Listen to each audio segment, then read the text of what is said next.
Trying to think of a transition here. Uh, Speaking about movies that feature mad science in the background and are kind of inconsistent with their world building, there you go. we got Twins. Twins, yes.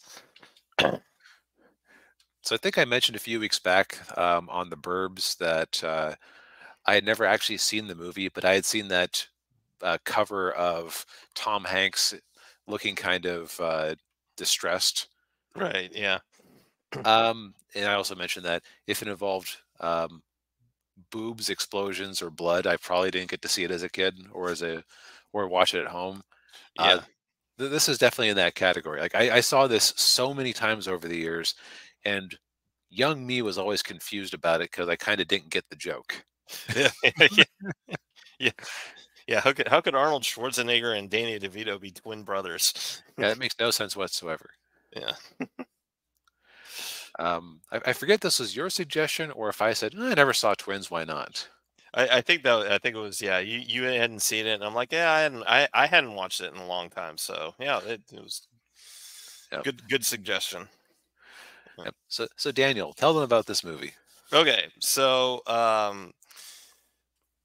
Arnold Schwarzenegger plays Julius, and we learned that he was the product of a genetic experiment to make like to merge like five different men and impregnate one woman, and he's supposed to be like this like superior human, with and very intelligent, very strong, and all that good stuff. Very morally perfect. Right. Yeah.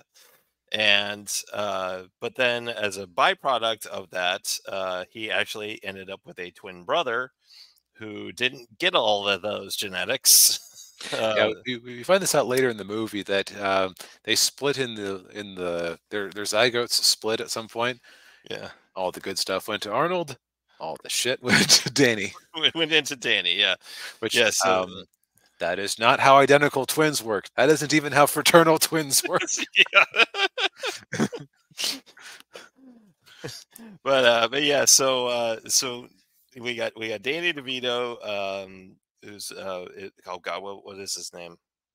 Um You can uh just call him Danny if you can't think of it. I can't think of it either, even though that was the name that was said the most often during the movie. yeah, it starts with a V. But yeah, he Was it Vinny? Vin something like that, You yeah. know what? You keep going. I'm going to confirm for us. Okay. And so Julius is told about his brother because he's living on this tropical island. What did we said was like 300 miles southwest of Fiji, and Yeah, like this tropical paradise. right, and so against the advice of some people of the scientists that he's working with, he wants to go to LA to find his brother, and because he has like kind of like so I've heard this about twins, that they have this kind of like especially with identical twins, they have this like connection, like one like they're like empathic connection where like one of them knows when the other one's sad or the other one's happy or if they're in trouble, or I Right. don't know the validity of that. um Yeah, it seems like one of those things where it's probably based on anecdote uh, but you know what? That we've already violated a bunch of science in this movie. We might as well have that be the reason. right, yeah, yeah, so he goes to LA, and then we meet Danny DeVito's character, and we find out he's basically a small-time crook. Right. Yeah, His preferred swindle is he has a friend who works at a parking garage, and somehow this hasn't been discovered yet. He just lets Danny go in there periodically and steal a car. yeah, yeah. You would think after a while, like the police would be catching on to that. Right? Guys, huh? There seems to be an unusual quantity of theft at this particular parking garage. Yeah, Hmm. Vincent's his name. Yes. Yeah. So Vincent, he and the other part of it too is he owes money to these loan sharks. There's these three brothers. He owes 20 grand to them, and he's doing everything he can. He's begging, borrowing, and scraping to try to pay these guys off, including getting money from his girlfriend. And I can't remember the name of the actress who plays his girlfriend, but then she has a sister who's Chloe Webb. Chloe Webb. Okay. Yeah, I remember her from Ghostbusters too. She's the one who thought the world was going to end on what was like February 14th, 1989 or whatever, and Venkman says Valentine's Day. Bummer. um, but yeah, and her sister is played by Kelly Preston, the late Kelly Preston. Hmm. And so when Arnold gets, Julius gets to L.A., he's just basically spends the whole day wandering around Hollywood. Yeah, and that's some cute gags. Like it's funny. Yeah, It's like he bought something at every single food stand he went to. yeah, yeah. Like he And gets like a pita and a hot dog. Yeah, right, and ice cream and yeah. And he there's even a part in there where he walks by a Rambo poster and he kind of looks at it and you're like, compares yeah, his arms muscles and decides that he looks better. yeah, yeah, That was cute. yeah. Um, and then yeah, there's definitely the fish out of water stuff with Julius, as you would expect. Right, he's just a Um, sweet summer child who can just happen to bench press a small car.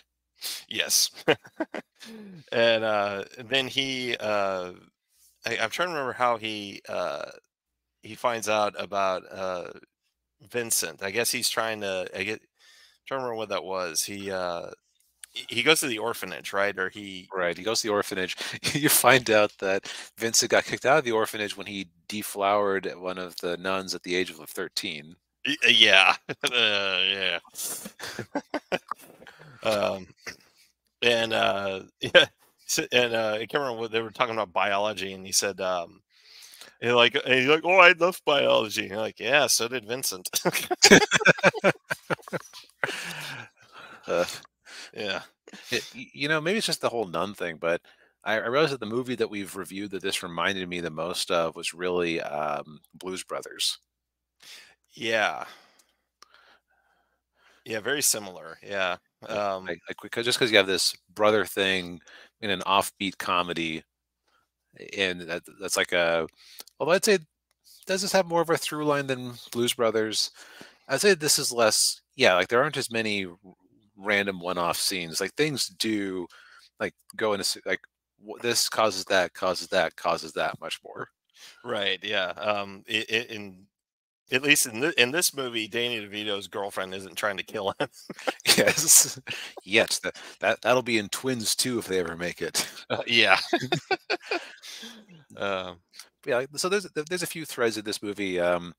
It's you I say the driving force of the movie, and Danny DeVito seems to play this character a lot. yeah. Is the guy who is extremely bitter about life and is trying to either prove himself or improve his circumstances and drives everybody around him away in the process. Yeah. Yeah. And well, he seems to be very good at it. Yeah. Yep. Yeah. But but yeah, and of course, what I really like too, the kind of the cute parts of it is like it's very hard to, like I was saying, it's kind of hard to imagine, these two guys being twin brothers, but you'll see throughout the movie they'll like do stuff exactly the same way. Like they sit Right. down, they eat dinner, they turn their plates the same way, and they, Right. you know, They'll scratch their asses at the same time yeah, in the same way. yeah, they go to use the urinal and they flush the urinal, both flush the urinal before they start peeing, and Yep. yeah, Uh, but yeah, it's like that's one thing is Danny's inferiority complex. Julius, I would say, is actually kind of a complete character already. He's mostly just there because he wants to help Vinny, or he wants to help his brother Vincent. He wants to find his mom, wants to find out more about themselves. right. Yeah, and it actually, and I kind of got the feeling too that it takes him a little while. It takes Vincent a little while to actually be convinced that they are actually brothers. I would agree with that. Yeah. Because for a while he's just kind of thinks. I think he kind of thinks, oh, this is just some weird guy with an accent, and he's I could just use him for some money. right. Yeah, but then when they go to New Mexico and they actually meet one of the doctors who worked on the project, and he said, "Oh, Vincent," and he's like, "How do you know my name?" "Well, I'm the one who named you." Yeah. See here, the other through line is one of the Julius is tricked into helping Vincent steal a car, and Yeah, that car happened to have a mystery device that a mystery buyer is willing to spend quite a bit of money for. yeah. I think it was like a jet engine or something Right. like that. Yeah. Right, a new experimental jet engine, and the person who was supposed to pick that up and get $20 million is going on a minor rampage in the background the whole time. Right. Yeah. Yeah. Uh, Even yeah. he even kills his bosses because his bosses actually see him in person. It's like, asshole, you're the one who went to see them. Yeah. Oh yeah. Yeah. And yeah. So yeah, they have to take the jet engine to Houston. Um, Mhm. and that's where the whole road trip part of it comes in, and they go to New Mexico, and of course they take the sisters with them, and of course, and Kelly Preston, of course, is just completely enamored with Arnold. As Right, yeah, understandably so. yeah, Oh, um, the guy who played the criminal assassin guy, yeah. he was actually a general in Starship Troopers too. Oh, that's right. Yeah, he was the shell shocked one. Yeah, Yeah, yeah, yeah. Okay. Yeah, I thought he looked familiar. Yeah, he's one of I think he's one of those character actors that just pops right. up in movies. Gets around. Yeah. Um, but yeah, so then they get a lead on where their mom is, and they find this like artist commune that's in her name, and they meet an old lady who tells them that no, she passed away, but it's actually her, and Right. I thought that was blatantly obvious that was going to be her. yeah, yeah. Um, but yeah, and then of course when they don't find their mom, and then Vincent Danny DeVito gets mad, and then he just hops in the car and drives to Houston and ditches them. Yeah, just out in the middle of nowhere. Yeah, Uh, Vincent is kind of an asshole. Like yeah, it's yeah. there is no, you know what? Take out the kind of. Vincent is just an asshole. Yes, he is. Yeah, I think this movie is mostly his character growth. it is. Yeah, yeah, yeah, him going from being the asshole crook to actually being kind of somewhat respectable. Yes. And yeah, so it eventually ends in a Vincent is left with the choice of do I keep the money or do I help my brother Yeah, get out of this mess that I have put him in? yeah, and he makes the right choice, and helps his brother out, and what was funny is they're at their office, and like, well, we too bad we couldn't keep those, that $4 million when it was actually five. Yeah. $4 million, just yeah, Yeah, he's still kind of a scumbag. yeah. Um, so interesting things about this movie, just from like a larger perspective. Mhm. Um, so apparently, to make this movie, Ivan Reitman, the producer, uh, Schwarzenegger and DeVito, all did not. They did not actually get their usual salary for the movie, and instead they made the movie for between the three of them a 40% cut of the back end and video rentals and sales. Mm. Schwarzenegger, it was either Schwarzenegger or DeVito said that that choice was the wisest financial decision of their careers because apparently they may have made more money off of this than anything else they ever made. Because Wow. like in 1989, 80, 1980, yeah, 80, 88, 89, yeah. yeah, yeah, for a movie made in that era, they made this thing brought in 200 million worldwide. Mm, that's that's a good payday from back Yeah, then. Yeah, you do the back of the envelope math. 40% of that between the three of them. That yeah, okay, yeah, probably like 40 million between the three of them when you consider distributor costs and everything. yeah, yeah, But but still, like that's good on them. yeah, yeah. Now I was actually rather surprised that this came out in '88. Just looking at it, because one of my feelings about it was that it looked and sounded kind of cheap the whole way along. Yeah, Just like yeah, maybe it was just the transfer they had on Netflix, but like it wasn't very good film quality. yeah. It might have been the transfer. Yeah, yeah. Some of those some movies from like the 70s and 80s and even the 90s, they doing the HD transfers haven't been great. Yeah, that's a shame. Yeah, Like I would say that this thing kind of looked worse in some places than Death Wish, which 19 uh, 75. Yeah, yeah 74.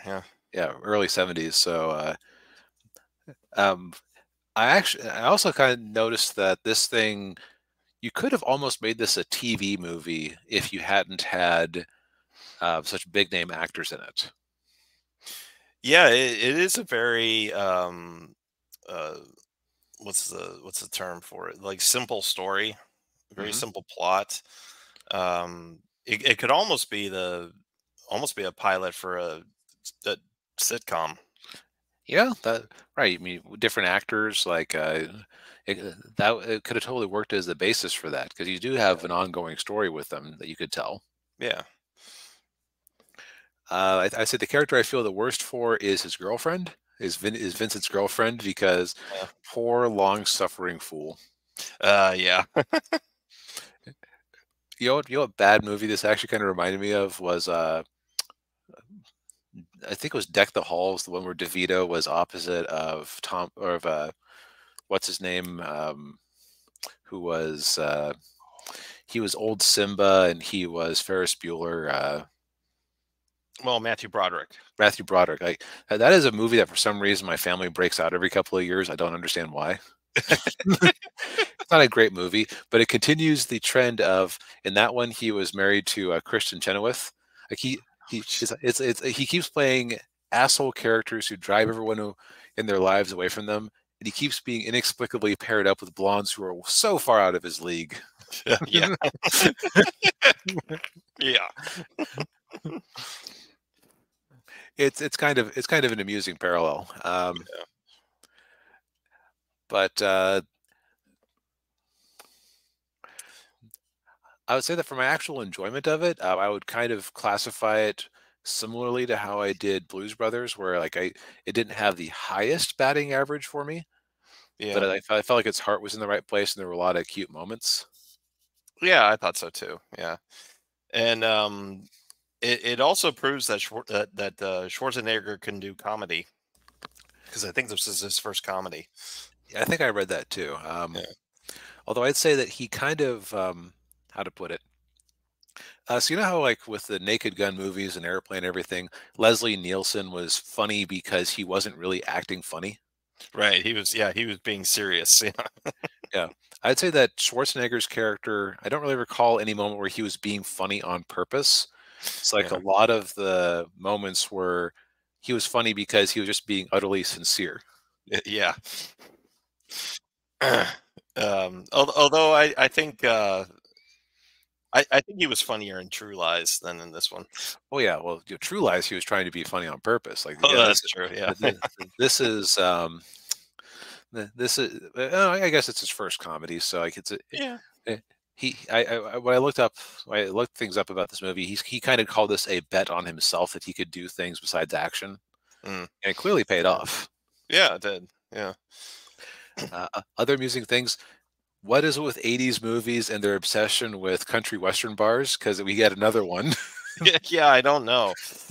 Uh, Let's see. So I mean, so far we've had Blues Brothers and 48 48 hours. Hours. Yeah.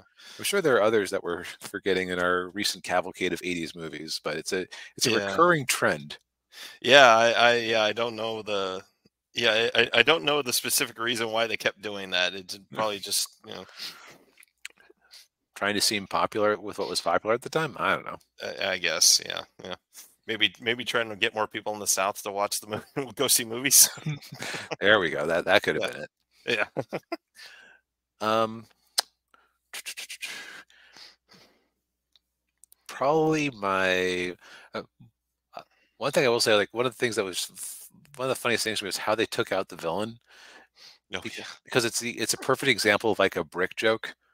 yeah, So so it's like like the rule, comedy rule of three. You tell the joke three times. It's funniest on the third time. Then every time after that, it just like you get diminishing returns. But then yeah, there's like this weird thing, like if you keep going on like the 20th try, yeah, it starts becoming funny again just because of how pitiful the attempts are. yeah, That's basically the way they killed the villain in this movie was that like they dropped a like they hit a button, dropped a hook with a chain attached on his head. yeah, It's like, okay, so he's been knocked out. And then the chain keeps coming down. And then the chain keeps coming down. And then yeah, the chain keeps coming down. And by the time it's done, you have like an 8-foot pile of chains that's entirely covered his body. yeah.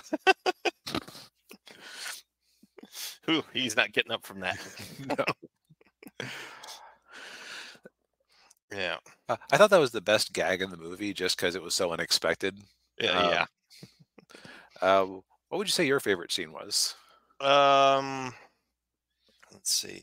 Actually, probably when Arnold's walking around Hollywood and he's obviously being mugged, and the Yeah. guy coming up on the motorcycle tries to steal his briefcase, and he doesn't, yeah, he's Yeah. just so strong he doesn't let it go, and then the guy falls back, and he's actually being really nice to him, like, oh, are you okay? Oh, yeah.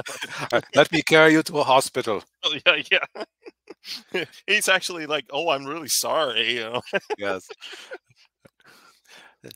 Yeah, so like if I had like any complaints about the plot of this movie is that the like every movie gets its kind of base premise, but I did start wondering at some point, like, okay, so you invest all this money to make Arnold the perfect human being. Are there more perfect human beings you've tried to make? Why do you just have him on this island in Fiji where he's not actually accomplishing anything? Yeah, If the government was trying to create the perfect human being, why isn't he, I don't know, Captain America or something? yeah, yeah, Did the yeah, funding fall through, et cetera, et cetera? yeah, yeah. Yeah, that never gets quite explained, but yeah, Right. It's an 80s comedy. Like they're not thinking that far about it. exactly. Yeah. Yeah, so I would say that I'll probably give this a C for my enjoyment, but I know that 80s comedy often hits me less than some people. Mm. Um, so I would say that for most people, they would probably enjoy this more than I did. Yeah, I give it. I would give it a B minus. Yeah. Okay. So yeah. Well, I guess that explains why it's been a while since you've seen it. Yeah. Yeah. Yeah, a very creative movie. And by the way, I looked up Ivan Reitman's filmography. I knew Yeah. about Ghostbusters and a couple others. Guy had an extremely wide and varied career. I kept being shocked at the stuff he was involved in. Yeah. I mean, he did like I mean, he directed Stripes. Right. Let's see, what were the surprising ones? I know he worked on Animal House. Um, He did 6 Days, 7 Nights, which not a right. comedy, to the best of my knowledge. Kind of a comedy, I think. Okay, never actually seen it, but Yeah, I haven't either. And he did Evolution, which I think is a very underrated movie. see, okay, I was gonna say, like, wait, he was involved with Evolution? I loved Evolution when I was a teen. Yeah, yeah, I did too. Yeah. He also was involved with My Super Ex-Girlfriend. Oh, I didn't know that.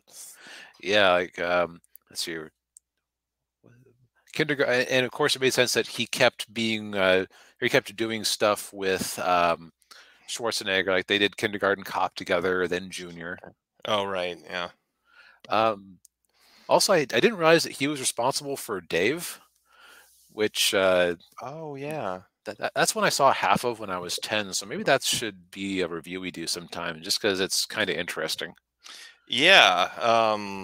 Yeah, I've never seen that movie all the way through. I've seen parts of it. Yeah, that's the one where Kevin Kline, he looks like the president of the United States, and then Right. yeah, The and then president's like is taken out by, or he's like has some sort of surgery go bad or something, and they need to pretend that he's the president. right, yeah, It's sort of a modern take on the Prince and the Pauper. yeah, But yeah, as far as Twins, I think we've said our piece on Twins.